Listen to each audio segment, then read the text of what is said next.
بسم اللہ الرحمن الرحیم۔ اللہ تعالیٰ کے نام سے شروع جو بڑا مہربان نہایت رحم کرنے والا ہے۔ رب اشرح لی صدری ویسر لی امری واحلل عقدۃ من لسانی یفقہوا قولی۔ اے میرے پروردگار، میرا سینہ کشادہ کر دے اور میرا کام آسان کر دے اور میری زبان کی گرہ کو کھول دے تاکہ لوگ میری بات کو سمجھ سکیں۔ برادران اسلام، مشکات المصابیح کی حدیث شریف نمبر 1524 میں ہے کہ پیارے رسول اللہ صلی اللہ علیہ وسلم نے ارشاد فرمایا، ایک مسلمان کے دوسرے مسلمان پر 5 حقوق ہیں۔ نمبر 1، مسلمان کے سلام کا جواب دینا۔ نمبر 2، مسلمان بیمار ہو جائے تو اس کی عیادت کرنا یعنی بیمار پرسی کرنا۔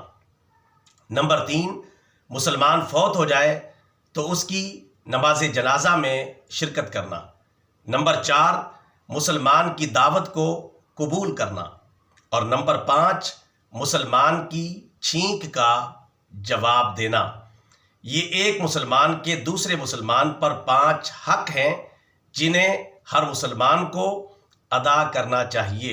اللہ تبارک و تعالی ہمیں ان حقوق کی پاسداری کرنے کی توفیق عطا فرمائے، آمین۔ بطور صدقہ جاریہ channel subscribe, video like and share, جزاک اللہ خیرہ۔